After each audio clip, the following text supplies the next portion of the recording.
김 차장님, 예, 오랜만에 헌재가 관심의 대상이 다시 되고 있는 상황은 잘 알고 계시죠? 예, 알고 있습니다.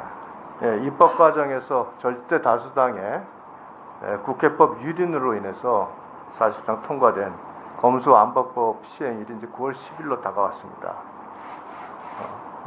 우리 당에서도 권한쟁의 심판을 청구하고 했지만은 법무부에서도 아주 예외적으로 권한쟁의 심판이랑 더불어서 효력정지 가처분 신청이 된 거 알고 계시죠? 예, 알고 있습니다. 네.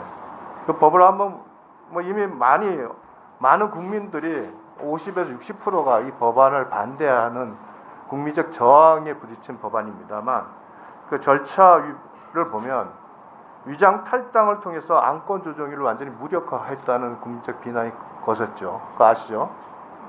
예, 청구서에 그런 네. 내용이 들어가 있는 걸로 알고 있습니다. 예, 지금 더 큰 문제는 일소위 통과된 법안의 대안을 안건 조정이랑 법사위가 심의 의결했는데 본회의에는 대안 법률이 아닌 일소위 법안이 본회의에 회부가 됐습니다.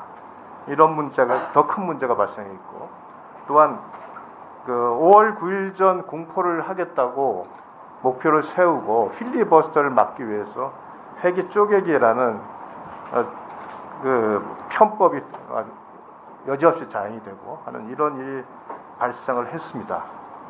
이제 국회 차원에서도 국민들에게 참 부끄러운 그 국회법 절차의 유린이라고 저는 단언할 수 있다고 생각을 합니다.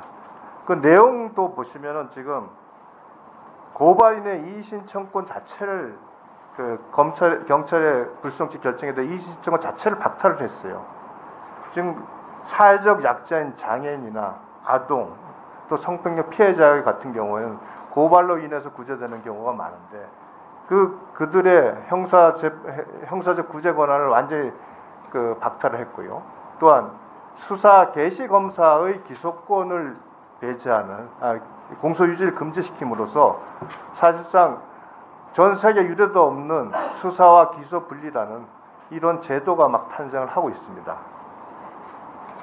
헌법재판소가 갖고 있는 그 사법적 권한, 상권 분립의 정신 중에 입법권이 자유의지, 자유위임의 원칙으로 아무리 그 법을 만들더라도 그 법이 헌법과 법률에 위반된다면 당연히 사법적 심사가 될 수 있는 거 아니겠어요? 그 부분은 동의하시죠?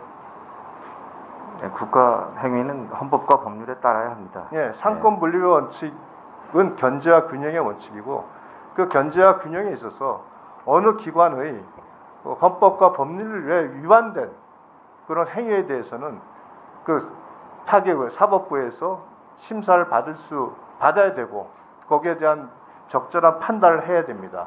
그 부분 동의하시죠? 예, 그 헌법 절차에 따라서 모든 일이 이루어져야 됩니다. 이 검수안박법 다음 넘겨보시죠. 검수안박법의 입법 취지, 처음부터 검수안박법의 목적이 이겁니다. 문재인 청와대 20년 감옥 갈 수 있다. 즉 본인들의 어떤 불법에 대한 그 처벌을 면하기 위한 목적이라는 것을 노골적으로 드러내고 있고요. 검찰의 6대 범죄 수사권이 증발시킨다. 검찰 수사권을 증발시키는 법안입니다. 입법의 목적이 이렇게 국민의 권익의 증진이 아닌 본인들이 범죄 수사를 막겠다는 의도를 명확히 드러내고 있고요. 중진 의원께서는 이 과정을 보면서 국회법과 민주주의를 유린한 것이다. 절차적으로 치유할 수 없는 중대한 하자가 있기 때문에 헌재가 바로잡아야 된다고 민주당의 그 저명한 중진 의원께서도 공개적으로 말씀을 하셨습니다. 또 이 위장 탈당에 대해서 다음 넘겨보시죠. 의원들조차도 위장 탈당에 대해서 1년 뒤 복당 원칙을 지켜야 된다. 우리 당이 반성할 각오라고 하면서 위장 탈당에 대한 안타까움을 표현했습니다. 또한 지금 현재 유력한 당대표 후보인 이재명 의원은 민영배 의원 탈당과 관련돼서 당이 필요해서 한 일일 거고 요청해서 한 일이라고 공개적으로 위장 탈당임을 자백하고 있어요. 즉 다수당의 그 힘을 이용해서 국회법 절차를 철저히 유린한 겁니다. 근데 이러한 절차에 대해서 이러한 절차적, 내용적 그 위헌성이 강한 부분에 있어서 헌재가 지금 굉장히 소극적으로 대응을 하고 있어요. 분명히 효력정지 가처분이 신청이 돼 있고 이 법안이 시행되면 9월 10일 이후에 그렇다면은 국민의 기본권 침해가 분명히 발생하는 것이 눈에 보이듯이 뻔하고 이 절차적 중대한 하자가 있는데 이 부분에 대한 효력정지 처분을 먼저 해주셔야 되는 거 아니겠어요? 시행 전에. 이 부분에 대해서 헌재가 어떤 입장도 안 밝히고 있어요. 현재 그 부분은 지금 심리 중에 있습니다. 심리만 하실 겁니까?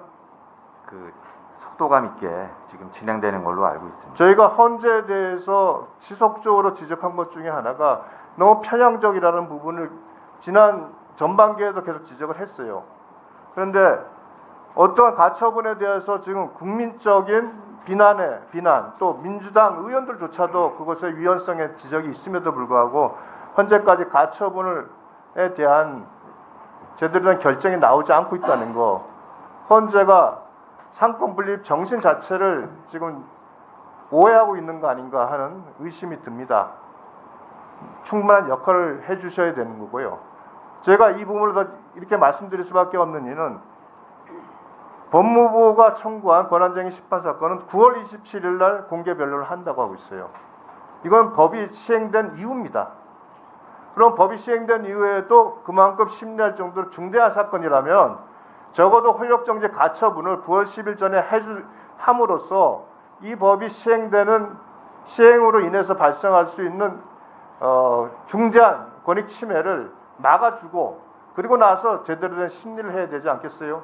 9월 27일 날 본안 심리를 하면서 그 전에 가처분을 안 한다는 거, 굉장히 저는 헌재가 너무 소극적으로 본인들의 역할을 안 하는 것이 아니냐 하는 의심을 갖고 있습니다. 이 부분에 대한 답변을 좀 부탁드립니다. 현재 사건이 들어와서 심리 중에 있고요. 그리고 속도감 있게 지금 진행하고 있는 걸로 알고 있습니다. 의원님 우려 사항은 잘 인식하고 재판부에 전달하도록 하겠습니다.